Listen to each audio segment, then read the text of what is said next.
आपकी पहली दफा शाहिद खान आफरीदी से कैसे और कब मुलाकात हुई? देखिए, शाहिद आफरीदी के साथ सिलसिला ये था कि जिस मोहल्ले में हम रहते थे फैडलबी एरिया में, उसी कोई 3 या 4 घर छोड़ के शाहिद आफरीदी भी रहता था। उस ज़माने में मैं क्रिकेट खेल रहा होता था। जो मैं क्रिकेट खेल के वापस आता था तो मैं देखता था एक बच्चा, क्योंकि गलियों में क्रिकेट ज़्यादा खेल रहे होते थे, क्योंकि छोटा सा बच्चा बहुत तेज़ लेग ब्रेक बॉलिंग किया करता था। तो मेरे भाई छोटे जो थे वो बाहर खेला करते थे, तो मैं उनसे पूछता था कि ये बच्चा कौन है जो इतनी तेज़ लेग ब्रेक करता है और इतना इसका क्विक आर्म एक्शन है। तो ये उस वक्त तो 13-14 साल का था जिस वक्त मैंने इसको देखा था।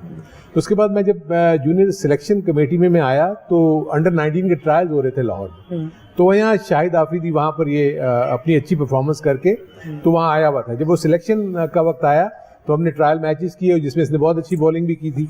हमने वेस्ट इंडीज़ के टूर पर जाना था अंडर 19 की टीम को।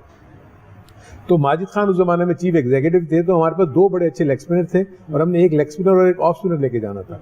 तो जब मैंने देखा कि जो ऑफ स्पिनर थे वो इतने ज़्यादा मुझे पेनिट्रेटिव नहीं लगे, तो मैंने माजिद खान साहब से बात की। मैंने कहा अगर हम 2 लेग स्पिनर ले जाएं तो उसमें कोई हर्ज है? तो माजिद खान ने नहीं, ले जाओ, बिल्कुल 2 लेग स्पिनर ले जाओ। जब वो वहाँ गए वेस्ट इंडीज़ में तो उसने बड़ी अच्छी परफॉर्मेंस देनी शुरू कर दी और रन्स भी बनाने शुरू किए और उसने आउट भी करने शुरू किए। तो वहाँ कोई अभी half way through the tour मुझे नेशनल सिलेक्शन कमेटी के चेयरमैन सलीम अल्ताफ का फ़ोन आ गया रात को 3 बजे कि यार यहाँ क्राइसिस हो गया है, हमारा सहारा कप में 3 प्लेयर्स अनफिट हो गए हैं, तो आप वहाँ अंडर 19 के प्लेयर्स को टीम को ले गए, वो तो कोई ऐसा प्लेयर है जो मतलब आ सके? क्योंकि मुश्ताक भी अनफिट हो गए थे, इंजमाम भी अनफिट हो गए थे और एक और कोई प्लेयर अनफिट हो गया था। हालांकि उस वक्त मेरे पास वहाँ अब्दुल रज़ाक भी थे, फजल अकबर भी थे, मोहम्मद वसीम भी थे, लेकिन क्योंकि इसमें मुझे वो स्पार्क नज़र आ रहा था कि ये क्योंकि जो हमारा शॉर्टर वर्जन में 50 ओवर्स की क्रिकेट में ये ज़्यादा कामयाब हो सकता है। मैंने कहा हाँ, एक है बच्चा है शायद उसका नाम है, तो मैं उसको कल वापस उसको फ़ौरन भिजवा दो। अब जैसे ही मैंने अनाउंस किया कि जी शाहिद आफरीदी आपने जाना है, तो हमारी अंडर 19 में हलचल मच गई कि ये क्या हो गया है, कोई डिसिप्लिनरी एक्शन तो नहीं है? इसके घर से फ़ोन आने शुरू हो गए कि ये आप क्यों इसको भेज रहे हैं, इसने क्या कर दिया, आप हमें बताएं। ये मैंने कहा कुछ नहीं भाई, वो पाकिस्तान की टीम में सेलेक्ट हो रहा है तो इसलिए हम उसको भेज रहे हैं। और जो उसके 2 या 4 दिन के बाद या 1 हफ्ते के बाद मुझे वहाँ वेस्ट इंडीज़ के रिपोर्टर ने मुझे बताया कि आपको पता है कि आपके उस यंग लैड ने क्या कर दिया है? मैंने कहा क्या कहना, उसने तो वर्ल्ड रिकॉर्ड कर दिया वहाँ पर। ये जी मैं आपके लिए चाय तो लेके आऊंगा प्लीज। अच्छा, शर्जील खान की सुनाइए, मुझे शर्जील बहुत पसंद है, क्या वो क्रिकेट खेलेगा दोबारा या नहीं? आई थिंक आपके साथ साथ हमें भी बहुत ज़्यादा दुख है, लेकिन मुझे अफसोस भी है। मुझे अफसोस इसलिए है कि आपको याद होगा कि पाकिस्तान की टीम को 2010 में एक बहुत बड़े सहाने से गुजरना पड़ा था, जब पाकिस्तान के 3 खिलाड़ी जो है वो मैच फिक्सिंग में इन्वॉल्व हुए, बड़े खिलाड़ी थे, और उसके बाद उनको ऊपर एक प्रोसेस चला जिसके बाद उनको सजाएं हुई। मैं नहीं एक्सपेक्ट कर सकता था कि उस सज़ा के बाद और उसके बाद जो मिसबाह-उल हक ने रोल प्ले किया पाकिस्तान की टीम को और पाकिस्तान के नाम को बुलंद करने में, I think hats off to Misbah. Absolutely, what a gentleman cricketer. लेकिन मैं ये ज़रूर अपने आने वाले क्रिकेटर्स को ये कह सकता हूँ कि बहुत इंपॉर्टेंट है कि आप जब पाकिस्तान का फ्लैग, पाकिस्तान का नाम अपने साथ जब लगा लेते हैं ना, तो उसकी इज्जत का ख्याल आपको अपनी इज्जत से भी ज़्यादा होना चाहिए। मैं ते मेरा दिल भर जानी भूलिया ते प्यार कहानी, सामाच आया है तूफान, मौसम होया है बेईमान, मैं ते मेरा दिल भर जानी भूलिया ते प्यार कहानी। अस्सलामुअलैकुम। वालेकुम अस्सलाम। कैसी हैं आप? अल्लाह का बहुत एहसान, बहुत करम। बड़ी मेहरबानी। समझ नहीं आती, समझ नहीं आती। ये तो तुमने पिछले साल से कपड़े पहने ना, ये धोगे नहाओगे तो तुम्हें सब समझ आएगी, होश आएगी, सारा कुछ समझ आना शुरू हो जाएगा। ये तू 5 साल बाद नहा ही लिया तो रोड़ा खाली पाउंड नहीं। जी समझ नहीं आती सर, मुझे समझ नहीं आती। अमजद साबरी साहब हमारे मुल्क के बेहतरीन कवाल, बेहतरीन सिंगर थे। कराची में उन्हें शहीद कर दिया गया।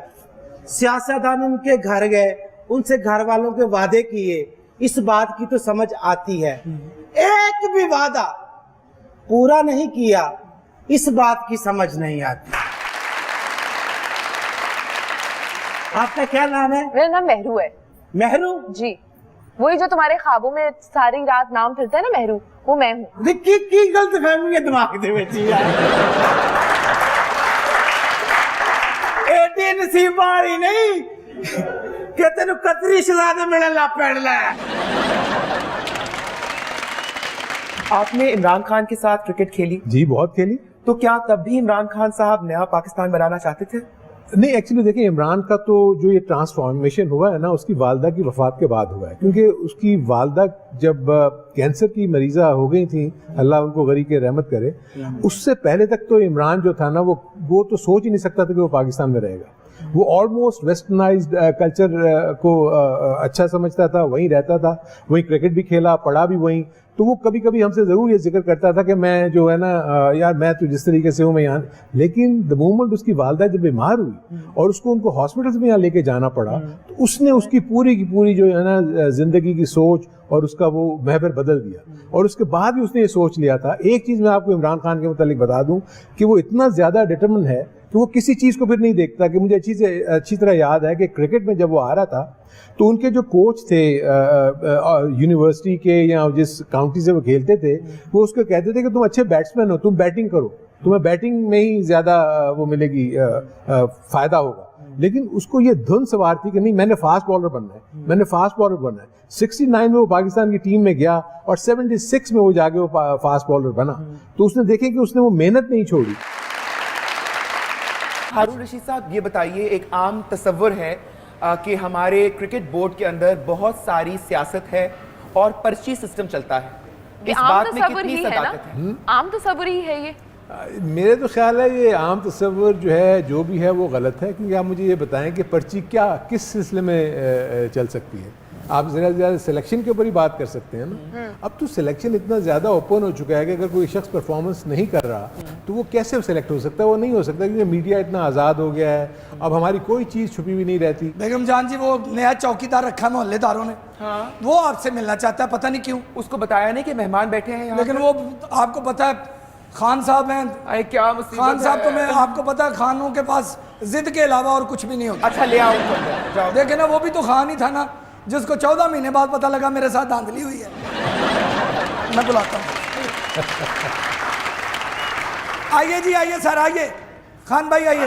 वालेकुम अस्सलाम भाई जी। मेरा नाम गोल खान, धरने वाला मैं पठान। धरने में जाता है, बड़ा दिहाड़ी लगता है। धरने में जाके दिहाड़ी कैसे लगता है? दिहाड़ी लगता है, रोटी खुली मिलता है, बड़ा मजा आता है। किस तरह भाई? रोटी भी चंगा, पैसे भी नगद, अच्छा, ते डांस खुला डुला। पठान है वो डांस, पठान तो डांस करता लगता, चलता पखा पे टन